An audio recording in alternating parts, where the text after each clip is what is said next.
साथियों नमस्कार। साथियों, एक बड़े ही महत्वपूर्ण विषय पर आपके साथ चर्चा करने के लिए जुड़े हैं और वह विषय है देश के अंदर बढ़ती आर्थिक असमानता, यानी कि देश के अंदर इकोनॉमिक इनइक्वालिटीज जो है वो अब बढ़ने लगी है।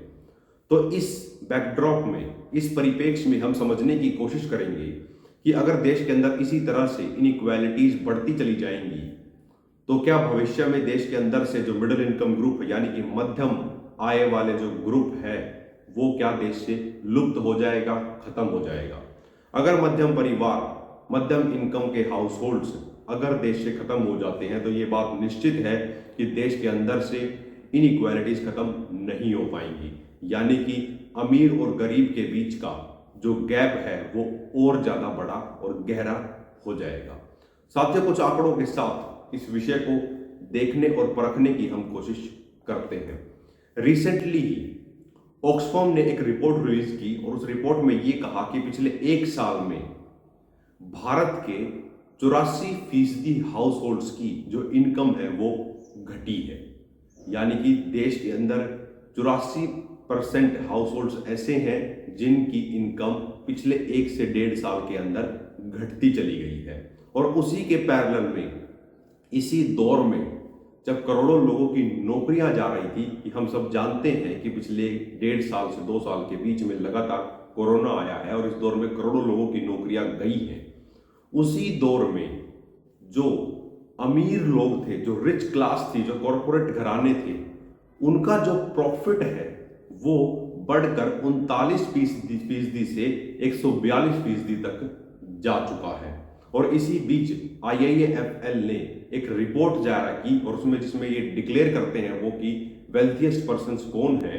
तो उस रिपोर्ट में ये खुलासा हुआ कि इस कोरोना काल के दौर में जब करोड़ों लोगों की नौकरियां जा रही थी, उस दौर में एक कॉरपोरेट घराने जिसका नाम है अडानी ग्रुप्स, उसने प्रतिदिन 1002 करोड़ रुपए उन्होंने कमाए हैं। तो ये उनकी डेली की इनकम थी। तो एक चीज इससे बड़ी स्पष्ट हो जाती है कि जब देश का एक बड़ा हिस्सा अपनी इनकम में घटोतरी देख रहा है तो उसी दौर में रिच क्लास कॉरपोरेट घराने एक बड़ा उछाल देख रहे हैं अपनी इनकम के अंदर, जो सीधे सीधे हमें ये दर्शा रहा है कि इकोनॉमिक इनइक्वालिटीज अब बढ़ने लगी है।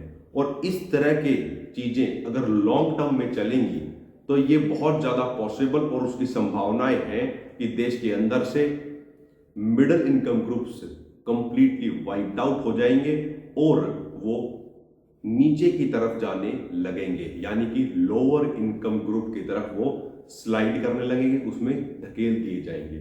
ये तो एक स्थिति है कि कोरोना काल में क्या हुआ और कोरोना काल में किस तरह से मध्यम वर्गीय परिवारों की जो आय है वो घटी है।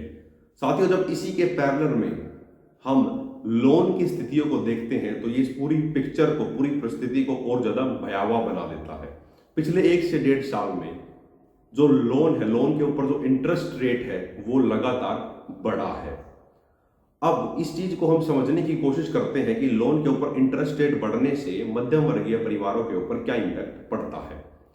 साथियों, कोई भी मध्यम वर्गीय परिवार जब किसी भी तरह के नई गतिविधि, नई इकोनॉमिक एक्टिविटी में एंगेज होता है, यानी कि वेंचर आउट करता है किसी भी बिजनेस के लिए, तो लोन एक बहुत इंपॉर्टेंट रोल हो जाता है। और जब इंटरेस्ट लोन्स बढ़ते चले जाएंगे तो मिडिल इनकम हाउस होल्ड्स के लिए किसी भी नई इकोनॉमिक एक्टिविटीज में एंगेज होने की संभावनाएं भी कम होती चली जाएंगी, यानी कि जो मिडिल क्लास है और जो लोअर क्लास इनकम ग्रुप है वो कहीं ना कहीं लोन से अब डरने लगेगा और नए तरह के बिजनेस में एंगेज नहीं हो पाएगा, जिसकी वजह से इकोनॉमिक पार्टिसिपेशन, उसका जो डाइवर्सिटी के साथ होना चाहिए था वो बहुत ज्यादा रिस्ट्रिक्ट हो जाएगा और जिस भी फील्ड में वो काम कर रहा है वो उसी फील्ड में एंगेज रहेगा, खुद को स्प्रेड नहीं कर पाएगा।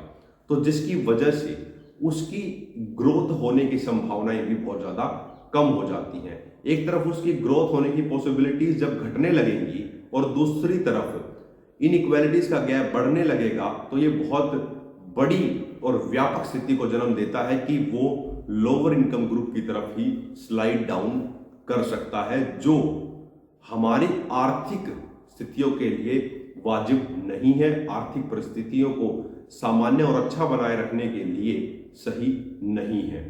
तो एक जो ये लोन का भी परिस्थिति ऐसी बनती जा रही है कि इंटरेस्ट रेट्स पे बढ़ रहे हैं, वो ना सिर्फ middle income group house holds को नई बिजनेस एक्टिविटीज से पीछे खींच रहा है, बल्कि उसका सीधे सीधे रूरल इकोनॉमी के ऊपर भी बहुत ज्यादा इंपैक्ट पड़ रहा है। क्योंकि इकोनॉमिक एक्टिविटीज जितनी ज्यादा और इतनी स्पीडली और जितने ज्यादा लोगों के साथ की जाएगी, वो तभी ग्रोथ रेट और प्रोस्पेरिटी को सब में बराबर बांटती चलेगी। लेकिन जब एक बड़ा वर्ग मध्यम परिवारों का वो नई इकोनॉमिक एक्टिविटीज से बैकआउट करता रहेगा, और उसमें मैक्सिमम लोग ऐसे हैं जो रूरल इकोनॉमी से भी बहुत ज्यादा ताल्लुकात रखते हैं, तो रूरल इकोनॉमी पर भी सीधे सीधे इंपैक्ट पड़ना निश्चित है।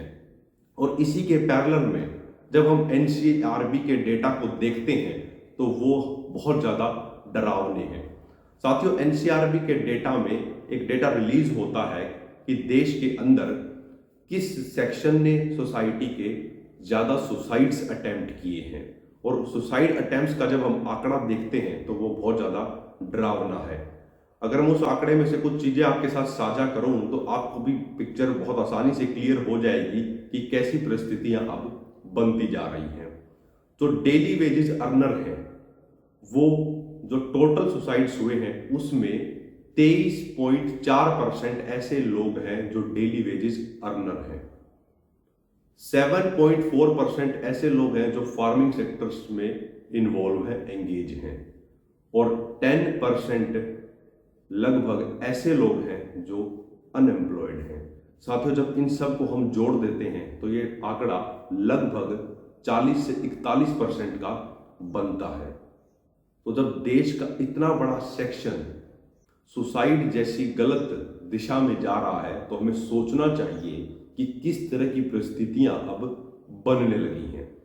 साथियों, इकोनॉमिक इनइक्वालिटीज यानी कि आर्थिक असमानता ही सामाजिक असमानताओं को और राजनीतिक असमानताओं को जन्म देती है। इसलिए इस तरह के जो इनकम गैप्स है, हमें इनको रिड्यूस करने की बहुत ज्यादा जरूरत है।